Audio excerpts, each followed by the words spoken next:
Hello everybody, this is JD. Yesterday I had a very interesting day. Somebody whose email address is gbeck@foxnews.com actually went in and captured all my sites and told you I supported Obama. For all you who know me, I will never support Obama. Matter of fact, thinking about a lot of stuff, one of the major jobs I'm going to have as president of the United States when I win in 2012, which will put me in 2013 there, is to get rid of all the garbage that Obama did.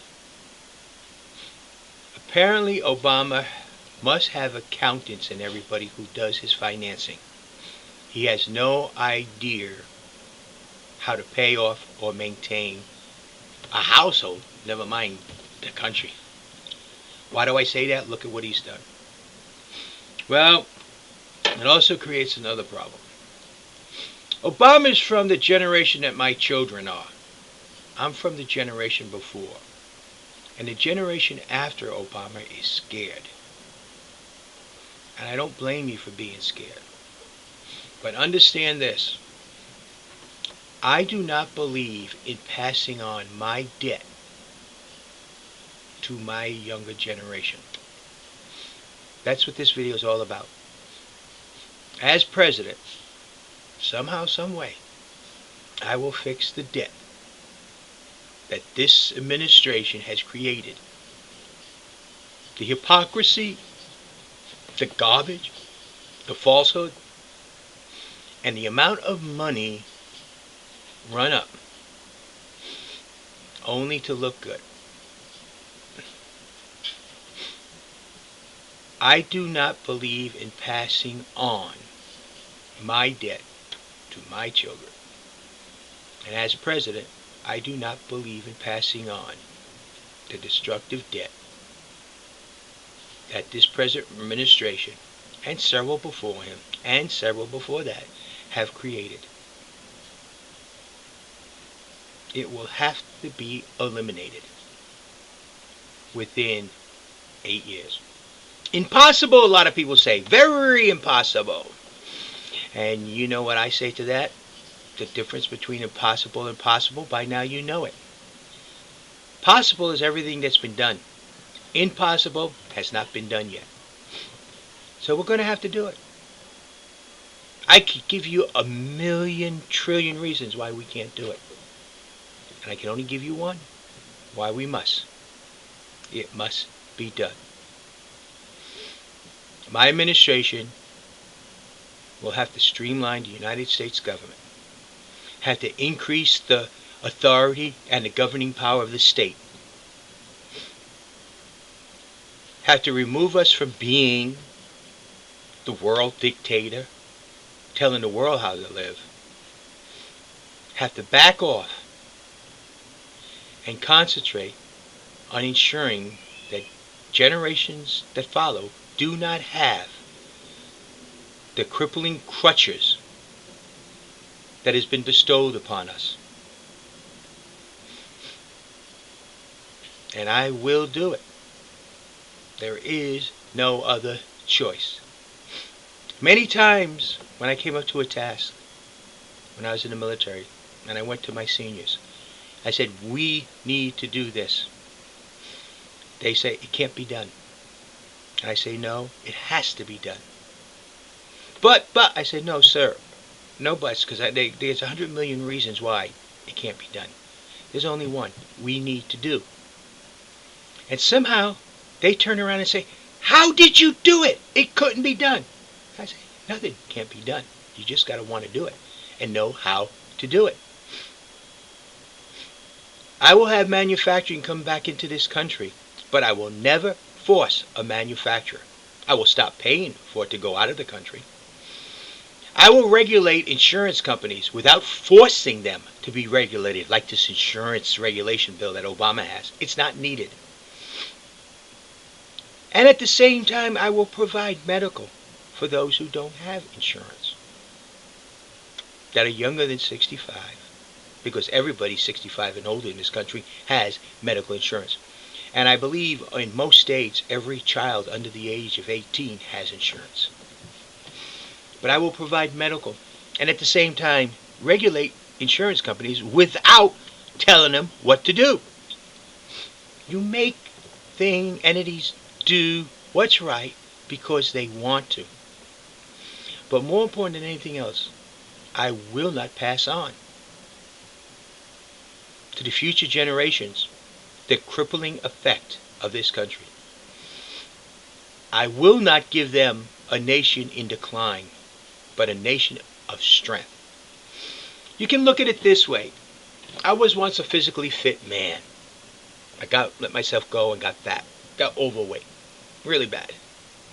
Well, now I realize that. It's wrong. So I lose my weight. I get down. And I start building myself back up. And that is what I'm going to give for this country. To the future. I may not be in my prime when the generations behind me take over.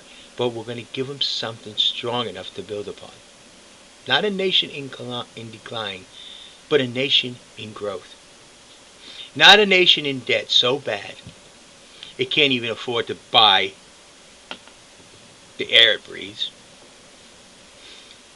but a nation free of debt. Not a nation that tries to tell the world what to do, but a nation that leads by example and the world wants to be like. We will have to get rid of the garbage out of our government, and there's a lot of it. But does that mean we have to give up the pleasures that our nation is? Does not mean we have to give up the goodness of our nation. We're not going to spend millions of dollars to find out what size bra our airlines hostess average size should be. We're not going to spend millions of dollars to find out what's the best way to plant corn or potatoes. Ask a farmer. They'll tell you that. We're not going to spend millions and billions of dollars doing something for nothing. We're not going to give away money when we have people in this country that are in need. There's a lot of things we're not going to do. But you, the American citizen, it's going to be there for you. I will save everybody's home that I can. Now, for you people that have 2 homes, 3 homes, don't expect that. Expect 1, and you get to pick the one. For you people who are flipping homes, sorry, that's a business, and there's no such thing as too large to fail. I will not bail out business companies, only to watch them give their own CEOs who have failed, and it is a completely non-growth, I don't even know, a cancer within the company, humongous bonuses from money they don't have because they got it from us. No, I never believed in anything in the expression too big to fail. It's, oh well, you shouldn't have done that. But I do believe in saving the American home, which can be done without giving anything at the top. I also believe you build a strong foundation at the bottom, not the top. And I also believe the United States government, federal government, is here for one purpose and one purpose alone: to serve the American people and enforcing the Constitution of the United States within our territories, states, and boundaries of our land. These are the things I believe in. If you believe in those things, support me. If you don't, go somewhere else. Because I'm going to tell you, I'm never going to ask anyone to vote for me. I'm going to say, check me out. If you agree, then support me and help me. If you disagree, yell at me. Tell me what you dislike about it. Because we can sit down and talk about that. But understand, we will talk about it as an equal. You and I. And out of that, we will come to some mutual ground. That has always happened. And as far as this G. Beck at Fox News, that's the email. I got many more, but I don't want to put them out. Of him. The lies and falsehoods. And he's an Obama supporter. That says a lot for Obama supporters, doesn't it? You have a nice day. This is JD. I will not pass on to future generations a nation in this shape. And we will handle our debt. And it will be cleared. You have a nice day.